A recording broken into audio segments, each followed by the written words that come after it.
এবারে আমরা শুনব মাননীয় মুখ্যমন্ত্রী অধ্যাপক ডক্টর মানিক সাহা মহোদয়ের বক্তব্য।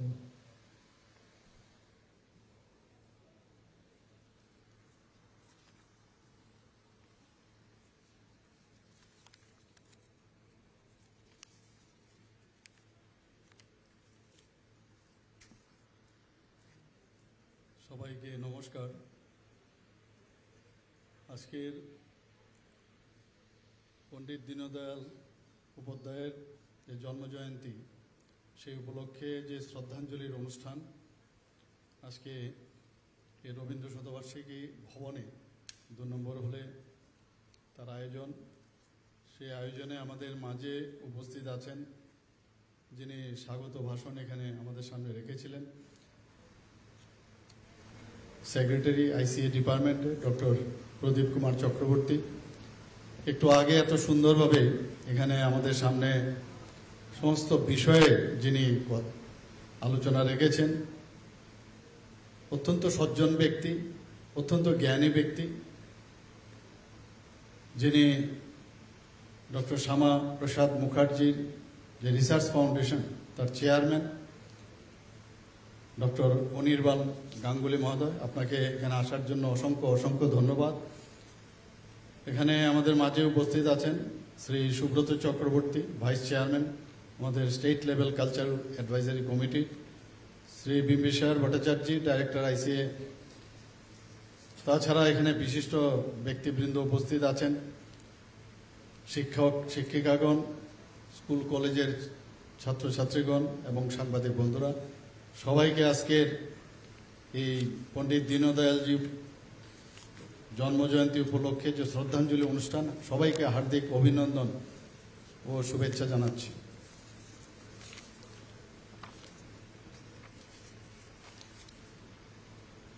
আমরা এখানে বিস্তারিত আলোচনা হয়েছে, আমি বিশেষ কিছু বলবো না, কয়েকটা কথা আমি বলবো। আমরা ইত্যবসরে আমরা জেনেছি যে 25শে সেপ্টেম্বর মানে আজকের দিনে 1916 সালে ওনার জন্ম, এবং এতদিন ধরে আম জনতার আড়ালে ওনাকে জানতে দেওয়া হয়নি। আমাদের মাননীয় প্রধানমন্ত্রীজি যখন প্রধানমন্ত্রীজির দায়িত্ব নিলেন, তারপর থেকে কিন্তু ওনার বিষয়ে সমস্ত মানুষ ভারতবর্ষের জানতে পারে, সেই ব্যবস্থা এবং আলোচনা কিন্তু সেই সুযোগ আমরা দেখতে পেয়েছি।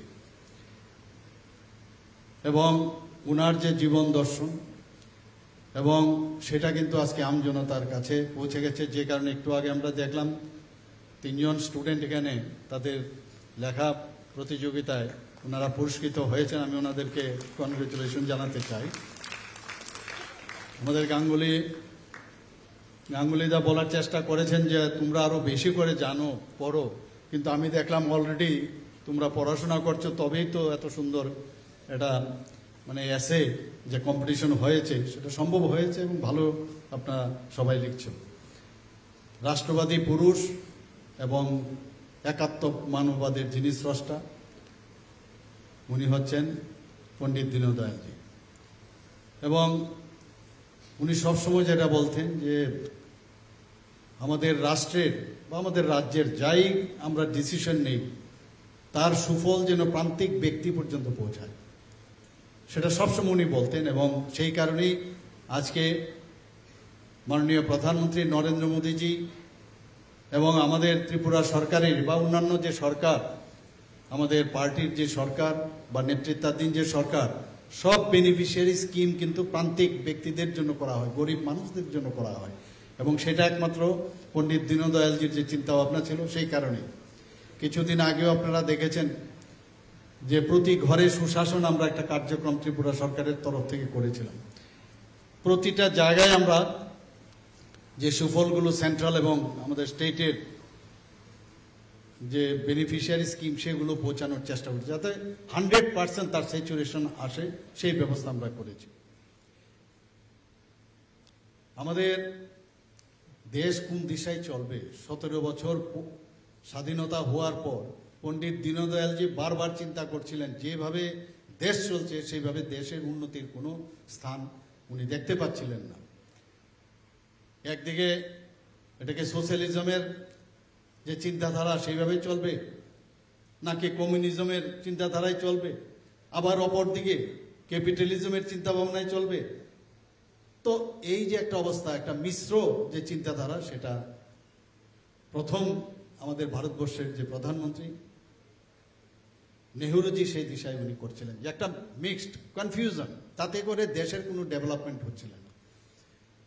তো সেই জায়গায় আফটার 17 ইয়ার্স অফ ইন্ডিপেন্ডেন্ট পণ্ডিত দীনদয়ালজি বললেন যে আমাদের ভারতের যে আইডিয়া, ভারতের যে সৃষ্টি, সেইগুলোকে নিয়েই আমাদের চলতে হবে। অন্যদের ধার করা যে নীতি, সেইগুলো নিলে আমাদের কোনো রকম ডেভেলপমেন্ট হবে না। যে কারণে উনি যে আমাদের কাছে ফিলোসফিটা রাখলেন, সেটা হচ্ছে ইন্টিগ্রাল হিউম্যান। কিন্তু যেহেতু ইজম আছে সব জায়গার মধ্যে, তো উনি বাধ্য হয়ে সেই ইজম কথাটা উনি লাগালেন, যে কারণে বলছে যে ইন্টিগ্রাল হিউম্যানিজম।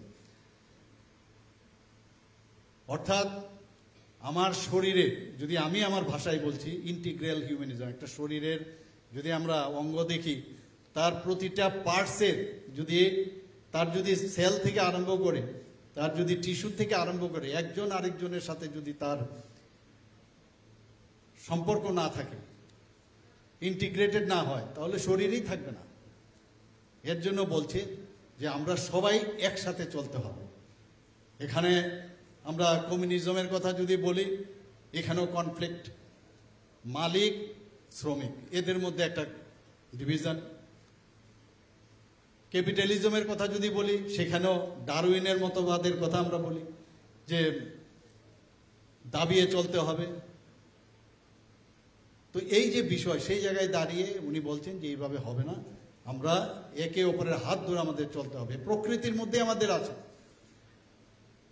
আমার মনে আছে মাননীয় প্রধানমন্ত্রী যে একটা জায়গায় উনি বলছিলেন যে পায়ের নিচে যদি কাটা লাগে, আর সেই কাটা হাত যদি বলে আমি খুলবো না বা এটাকে আমি বের করব না, তাহলে কি চলবে? আর চোখ যদি বলে আমি কাঁদবো না, সম্ভব? সেটা সম্ভব নয়। তো সেখানেও ইন্টিগ্রাল হিউম্যানিজম আছে, একে অপরের জন্য। আমরা এই দেশ, এই রাজ্য যদি উন্নতি হতে হয়, তাহলে একমাত্র পণ্ডিত দীনদয়ালজির যে চিন্তা ভাবনা, সেই ভাষায়, সেই চিন্তাধারায় আমাদের চলতে হবে। উনি কি বলছেন, যে একটা বীজ যদি মাটিতে আমরা পুঁতে দিই, সেই বীজ থেকে ডাল পালা, সেখান থেকে নানা রকম তার শাখা প্রশাখা ইত্যাদি বেরোয়, এবং তার ফল ফুল এবং বিভিন্ন কালারের হয়। কিন্তু আমাদের অরিজিনটা কোথায়? একটা বীজ, সেখান থেকে আমরা বেরিয়ে এসেছি। দেখতে হয়তো আমরা আলাদা হতে পারি, হিন্দু মুসলিম ইত্যাদি ইত্যাদি অনেক কিছু হতে পারে, খ্রিস্টান হতে পারে, কিন্তু আমরা মানুষ, এবং আমাদের অরিজিনটা বুঝতে হবে আমরা কোথায়। তো সেটা হচ্ছে দীনদয়ালজি সেটা বলছে আমরা এই সমাজে যদি বাস করতে হয়, তাহলে প্রকৃতি আমাদের শেখায়। আমাদের বাইরের থেকে দাঁড় করা এই ক্যাপিটালিজম, অ্যানার্কিজম, কমিউনিজম, এসব আনার কোনো দরকার নেই। মার্ক্সের নীতির প্রয়োজন নেই। সার্ভাইভাল ইজ দ্য ফিটেস্ট, ডারউইনের যে মতবাদ, সেটার দরকার নেই। কি বলছেন? প্রকৃতির মধ্যে আছে যে আমাদের উদ্ভিদ জগৎ আমাদেরকে অক্সিজেন দেয়, আমরা সেই অক্সিজেন নিয়ে আমরা বাঁচি। আর আমরা কি দেই? অ্যানিমেল যারা আমরা আছি, কিংডম, আমরা কি দিচ্ছি? আমরা কার্বন ডাইঅক্সাইড দিই। সেই কার্বন ডাইঅক্সাইড ওনারা পেয়ে, সেই যারা ভেজিটেটিভ গ্রুপ, তারা কিন্তু বেঁচে আছে। তো সেই জায়গায় একে অপরের পরিপূরক।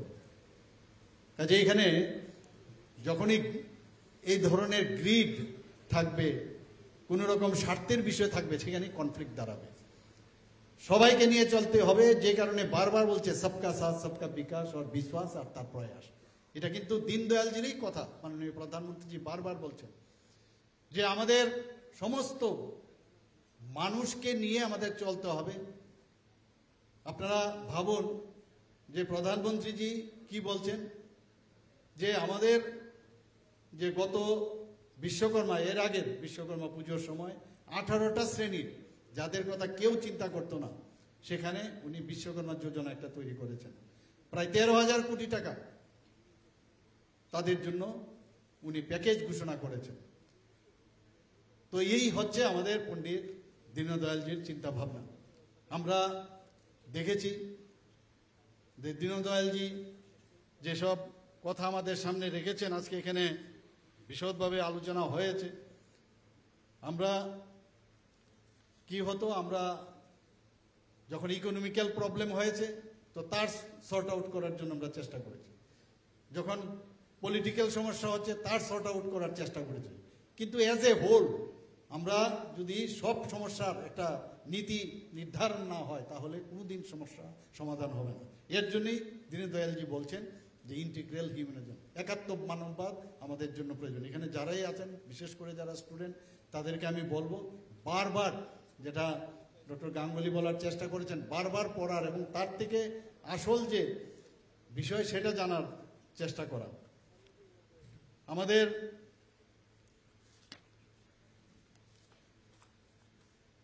মাননীয় প্রধানমন্ত্রীজি বারবার যেটার উপর জোর দিয়েছেন যে বিশেষ করে আমাদের নর্থ ইস্টে, আপনারা দেখুন বারবার সব জায়গায় আমি বলি যে এতদিন ধরে নর্থ ইস্টে যে একটা অবস্থা ছিল যে এখানে টেরোরিজমের একবার বারবার আনত, সেই জায়গায় দাঁড়িয়ে প্রায় 12টা অ্যাকর্ড উনি করেছেন। সেই 12টার মধ্যে 3টে ত্রিপুরার জন্য। আজকে এখানে উগ্রপন্থার এখানে নির্মূল হয়েছে, গতকালই এখানে অস্ত্র সারেন্ডার ওরা সমর্পণ করেছে যারা এনএলএফটি এবং এটিটিএফ এর ওরা। তো আমি বলতে পারি যে শান্তি, সম্প্রীতি এবং শান্তি যদি প্রতিষ্ঠিত না হয় তাহলে কোনো অবস্থায় ডেভেলপমেন্ট হবে না। এবং প্রধানমন্ত্রীজি এবং আমাদের গৃহমন্ত্রীজি সেই দিশায় উনি কাজ করেছেন। এবং আজকে এই শান্তি সম্প্রীতি আছে বলেই এই নর্থ ইস্টে এত ডেভেলপমেন্ট হয়েছে। হীরা মডেল আমাদের দিয়েছেন মাননীয় প্রধানমন্ত্রীজি। আগে কমিউনিকেশনের কিছুই ছিল না ত্রিপুরাতে, এখন এখানে ন্যাশনাল হাইওয়ে দিয়েছেন, ইন্টারনেট দিয়েছেন, থার্ড স্ট্রংগেস্ট ইন্টারনেট দিয়েছেন। আমাদের এখানে এয়ারওয়েজ, এত সুন্দর এয়ারপোর্ট, এত সুন্দর airport, it is suppose to be the best in North East, even from other, মানে you can compare with other state also. এবং এখানে আমাদের যে বিভিন্ন যে বাংলাদেশের সাথে যে সমস্যা আমাদের ছিল, সেই সমস্যার থেকে সমাধানের জন্য এখানে কানেক্টিভিটিও তৈরি হয়েছিল। কিন্তু এখন যে অবস্থা বাংলাদেশে, বলার অপেক্ষা রাখে না যে কি হবে আগামী দিন আমাদের ত্রিপুরার সাথে বাংলাদেশের সম্পর্ক। তো এই জায়গায় দাঁড়িয়ে আমরা দেখেছি যে আজকের দিনে আমাদের পণ্ডিত দীনদয়ালজির যে চিন্তাভাবনা সেটা খুবই প্রাসঙ্গিক। আমরা পণ্ডিত দীনদয়ালজি বারবার বলছেন যে আমাদের যে ডেমোক্রেসি সেটা কিন্তু আমাদের ন্যাচারাল, আমাদের জন্মের পর থেকেই ডেমোক্রেসিটা আমাদের ন্যাচারাল। কিন্তু দেখা যায় যে এর মধ্যে অন্যান্য যে ইজম আছে তারা দাবিয়ে সেই ইজম থেকে আমাদের অন্যদিকে সরিয়ে দেয়। প্রকৃতপক্ষে ওদের মধ্যে ডেমোক্রেসি নেই, না ক্যাপিটালিজমে আছে না আপনার সোশ্যালিজমে আছে। তো সেই কারণেই এই ইন্টিগ্রাল হিউম্যানিজমের মধ্যে সেই ডেমোক্রেসির আমরা যে চিন্তাধারা সেটা আমরা দেখতে পাচ্ছি। উনি কি বলছেন, আমরা সবসময় জানি যে কখনো মিথ্যে কথা বলতে নেই। কাজে মিথ্যে কথা না বলা এটা কিন্তু আমাদের একটা পরম্পরা, আমাদের জন্মগত ব্যবস্থা। কিন্তু অনেক সময় দেখা যায় আমাদের মা বাবারাই বলেন বাচ্চাদের, কেউ যদি বলে যে টেলিফোনে যে এরকম একজন ফোন করেছেন, তা আমরাই বাচ্চাদের বলি যে বলে দে বাড়িতে নেই। এরকমও হয়েছে। বা ঘরের দরজার মধ্যে নক করলো, দরজা খুলে বলছে যে বাবা আছে, মা আছে, বলছে না বাড়িতে নেই। তো আমরা কিন্তু এই যে ন্যাচারাল যে বিষয়টা সেই জায়গার মধ্যে কিন্তু আঘাত করছি। কাজে এই যে পিউরিটির যে বিষয়টা আমাদের বাচ্চাদের মধ্যে থাকে সেই জায়গার মধ্যে যাতে কোনো অবস্থায় সেটা না যায়, তার জন্য পণ্ডিত দীনদয়ালজি বলছেন। পণ্ডিত দীনদয়ালজি বলছেন যে আমাদের যে বডি, মাইন্ড এবং ইন্টেলেক্ট এবং সোল, এই চারটে বিষয়ের যতক্ষণ ধরে ডেভেলপমেন্ট না হবে তাহলে কোনো অবস্থায় একটা সম্পূর্ণ মানুষ হিসাবে আমরা ডেভেলপ হতে পারবো না। কাজে শুধু বডিলি যদি আমি স্যাটিসফাই হই তাহলে হবে না, বা ইন্টেলেকচুয়ালি যদি আমি স্যাটিসফাই হই তাহলে হবে না। এই যে চারটা বিষয় সেটার যদি ডেভেলপমেন্ট হয় তবেই আমরা একটা প্রকৃতপক্ষে একটা হিউম্যান বিইং হবে। সেই দিশায় আমাদের কাজ করা উচিত। আমরা অনেক বিষয়ে এখানে কথা হয়েছে। এখানে আমি আরেকটা কথা বলে আমি শেষ করবো। একটা ওনার উদাহরণ আমি দিতে, যে কি প্রকৃতির কি ধরনের ব্যক্তিত্ব উনি ছিলেন। উনি একবার বলছিলেন যে আমাকে অনেকবার এক গরিব একজন ব্যক্তি, সে অত্যন্ত গরিব, সে উনাকে বারবারই বলতেন যে পণ্ডিতজি আমার এই বাড়িতে একবার আসবেন, বাড়িতে একবার আসবেন। তো একবার যখন সুযোগ হলো উনার বাড়িতে গেছেন, উনার সাথে আরও দুজন ছিলেন।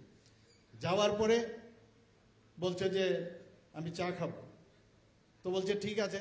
তোর মানে শরীরের মধ্যে একটা গামছা ছিল, তো চাটা বানিয়ে সে গামছার মধ্যে ছেঁকে তৎকালীন সময়ে ওনাকে চাটা দিয়েছে। তো ওরা দেখছিল পাশে, আর ওনার সাথে যে আরো দুজন ছিল, বলে কীভাবে আনহাইজেনিক ওয়েতে উনি চাটা দিচ্ছেন। যাই হোক, কোনো রকমে পণ্ডিতজি খাচ্ছেন, তো খেতেই হবে। তো উনার যে সাথে যারা দুজন গেলেন তারাও চাটা খেলেন। খাওয়ার পরে যখন গাড়িতে উঠলেন একটু বাদে ওনার সাথে যে দুজন, ওরা কিন্তু ভমিটিং আরম্ভ করলেন। তখন পণ্ডিতজিকে জিজ্ঞেস করলেন যে পণ্ডিতজি আমরা বমি করলাম, আপনি দিকেই বমিট করলেন না। বলে এই কারণে আমি বমিট করিনি, তোমরা কিন্তু ওনার হাইজেনিক যে কন্ডিশনটা সেটার দিকে তোমরা লক্ষ্য করেছো, কিন্তু ওনার ভালোবাসাটা কিন্তু তোমরা লক্ষ্য করিনি, এবং ভালোবাসাটা আমি পান করেছি, এর জন্য আমি বমিট করিনি। এই হচ্ছে পণ্ডিত দীনদয়ালজি। এবং এই কথাটা বলে আজকে আমার বক্তব্য এখানে শেষ করছি। সবাইকে আবার